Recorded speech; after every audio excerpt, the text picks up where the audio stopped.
तो गाइज हम आज बात करते हैं। हमने ट्रांसलेशन के टेंसेस खत्म कर दिए हैं। तो टेंस की जहां तक बात है, अब टेंस खत्म हो गए, लेकिन कुछ बातें हैं इंपॉर्टेंट हैं जो ट्रांसलेशन से संबंधित भी हैं और जनरल इंग्लिश से भी संबंधित हैं।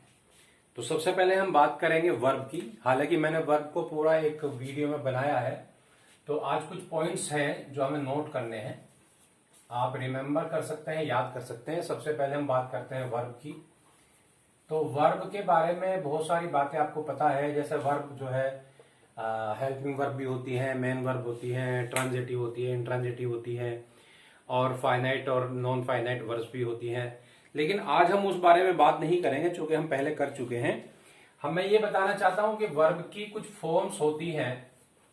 फॉर्म्स यानी उनके अलग अलग प्रकार, रूप हैं, अलग अलग रूप हैं, वर्ब की फॉर्म्स हैं, जिनको हम फर्स्ट, सेकंड और थर्ड फॉर्म के रूप में जानते हैं कि फर्स्ट फॉर्म है, सेकंड फॉर्म है और थर्ड फॉर्म है। तो मैं ये बताना चाहता हूं, ये फर्स्ट सेकंड हमने अपनी सुविधा के लिए बनाए हुए हैं, लेकिन पहली फॉर्म जो होती है, फर्स्ट फॉर्म जो होती है, उसको हम कहते हैं प्रेजेंट फॉर्म। उनका एक नाम है, इसको कहते हैं प्रेजेंट फॉर्म। दूसरी जो फॉर्म होती है उसे हम कहते हैं पास्ट फॉर्म, पास्ट फॉर्म। और जो थर्ड है, ये भी इंपॉर्टेंट है, इसे हम कहते हैं पास्ट पार्टिसिपल फॉर्म। पार्टिसिपल में पढ़ाऊंगा, तब बताऊंगा इसके बारे में थोड़ा सा, लेकिन आज ये समझ लीजिए ये इसका नाम है।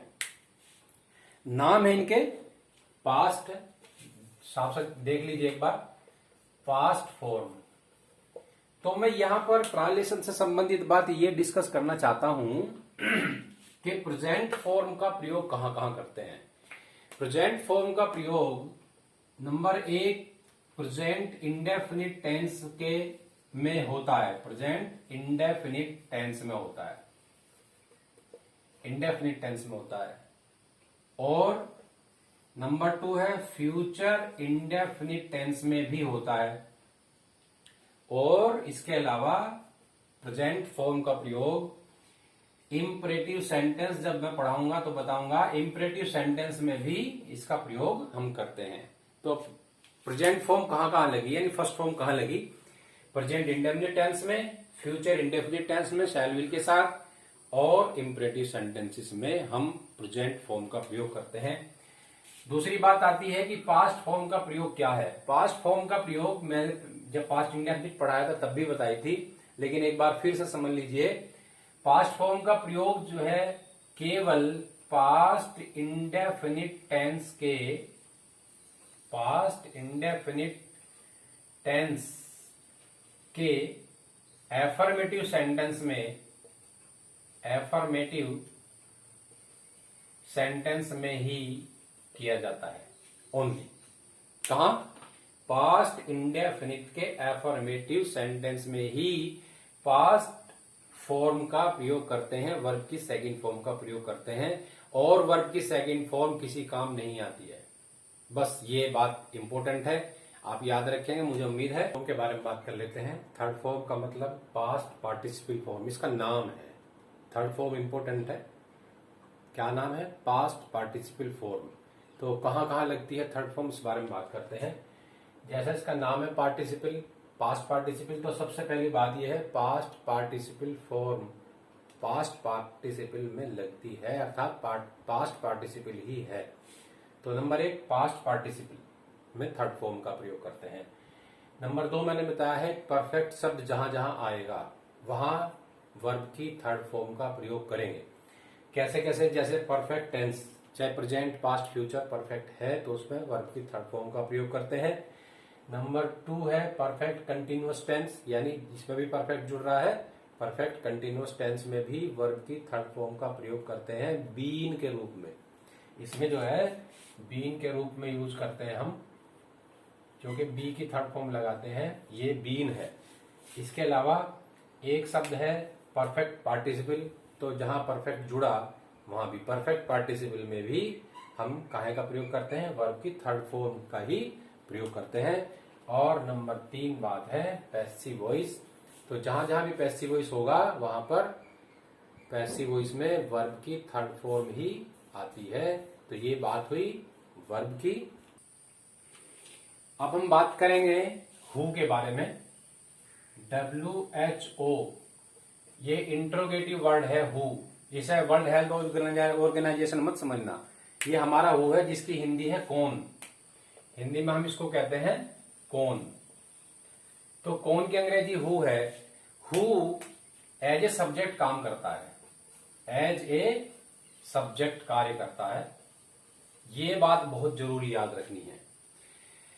प्रेजेंट इंडेफिनिट टेंस और पास्ट इंडेफिनिट टेंस में आपने ये महसूस किया होगा, उसमें हेल्पिंग वर्ब डू या डज और या डिड आती है, लेकिन हु के साथ यह डू या डज या डिड का प्रयोग केवल निगेटिव सेंटेंस में करेंगे। इंट्रोगेटिव में यदि नॉट नहीं है तो हम डू या डज का या डिड का प्रयोग नहीं करेंगे। तो ये बात ध्यान रखनी है। जैसे प्रेजेंट इंडेफिनिट टेंस में मैं बात करूं, प्रेजेंट इंडेफिनिट टेंस की अगर हम बात करते हैं, आपको अंग्रेजी कौन पढ़ाता है, इसकी हिंदी इसकी अंग्रेजी क्या बनेगी। हु टीचेज यू इंग्लिश, ये सेंटेंस बनेगा। अगर मैं थोड़ा सा डिस्कशन करूं, हु इंट्रोगेटिव वर्ड है, तो हु इंट्रोगेटिव वर्ड है तो इसके साथ इंट्रोगेशन के साथ हेल्पिंग वर्ब का प्रयोग होना चाहिए था, जो है डू या डज में से, यानी डज आना चाहिए था, लेकिन नहीं आया। ये बात ध्यान रखनी है। लेकिन अगर इसमें नोट आए तो हम इसमें डज नोट का प्रयोग करेंगे। ऐसे ही तुम्हें अंग्रेजी कौन पढ़ाता था। अगर हम पास्ट इंडेफिनिट की बात करें, पास्ट इंडेफिनिट की बात करें तो उसमें आएगा हु टोट यू इंग्लिश। उसमें भी डिड का प्रयोग नहीं करेंगे, इंट्रोगेशन का निशान लगाएंगे, उसमें भी डिड का प्रयोग नहीं करेंगे क्योंकि ये एफर्मेटिव। मैं क्या कहना चाहता हूं, हु को जब भी कहीं यूज करो एज ए राम करो, यानी हु को आप राम मान करके यूज करना है। तो ये याद रखना, हु एक अलग तरह की क्रिया है, अलग तरह का प्रोनाउन है हु, ये एज ए सब्जेक्ट काम करता है, ये ध्यान रखना है। और ये सब्जेक्ट है तो इसका एक ऑब्जेक्ट भी होगा, तो इसका ऑब्जेक्ट आप बता सकते हैं, इसका ऑब्जेक्ट होता है होम। तो जब कभी हमें जरूरत पड़ेगी, कहीं पैसिव वॉइस में जरूरत पड़ती है या कहीं और पड़ती है, तो हु सब्जेक्ट है और ये तो सब्जेक्ट है और ये ऑब्जेक्ट है। तो होम अलग है। हु WH फैमिली में एक अलग प्रकार का रोल अदा करता है, ये बात मुझे आपको बतानी थी। तो ये भी बात आप नोट करें। मैंने पहली बात वर्ब की बताई, दूसरी बात हु की बताई है। ऐसे ही मैं एक दो बात और बताऊंगा जो ट्रांसलेशन से संबंधित हैं, हालांकि काम ग्रामर में भी आती हैं। तो ये मैं बात, एक बात और मैंने परफेक्ट कंटिन्यूअस टेंस बनाते समय बताई थी आपको, एक होता है बी। बी जो है ये क्रिया है, हालांकि ज्यादातर हेल्पिंग वर्ब में यूज होती है, लेकिन बी अपने आप में भी एक क्रिया है। इसकी जो है अलग अलग फॉर्म है, जैसे इसकी प्रेजेंट फॉर्म इज RM है, बाद में पढ़ाऊंगा हालांकि एक बार।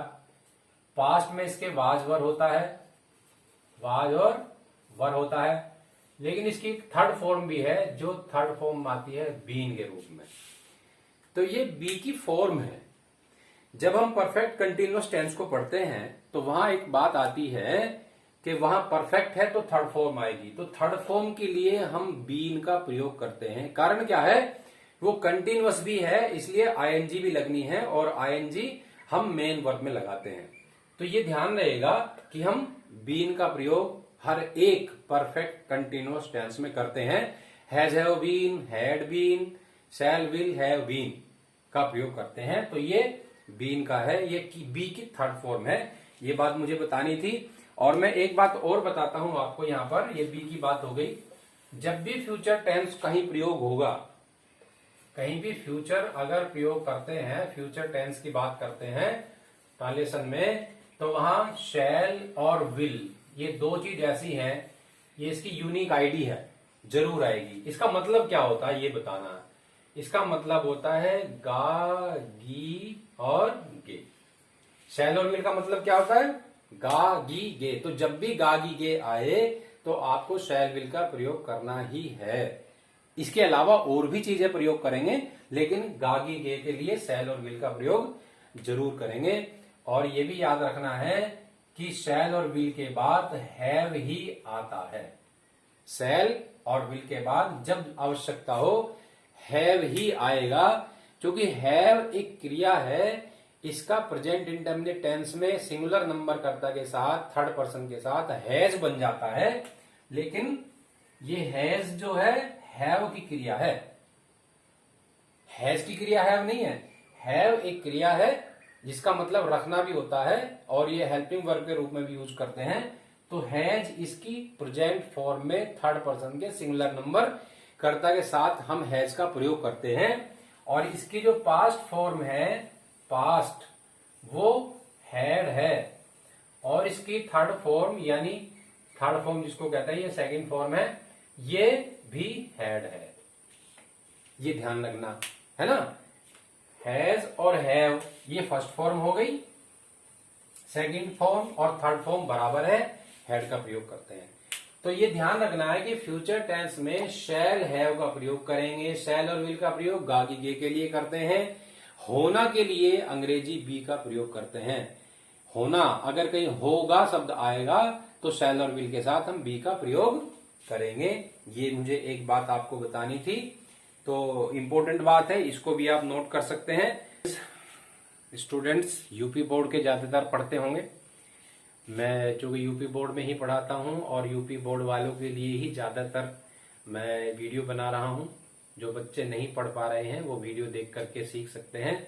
तो जैसे आज मैंने आपको कुछ इंपॉर्टेंट पॉइंट बताए हैं, हालांकि ट्रांसलेशन से संबंधित है, काम ग्रामर में भी आएंगे, लेकिन ऐसे ही पॉइंट्स मैं बीच बीच में आपको बताता रहूंगा।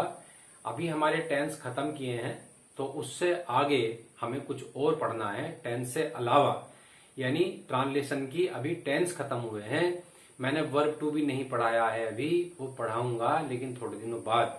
हम पहले और कुछ आगे चीज पढ़ेंगे, तो देखते रहिएगा और समझते रहिएगा, पढ़ते रहो। अच्छा लगे तो किसी को बताना, नहीं तो आप पढ़ लीजिए।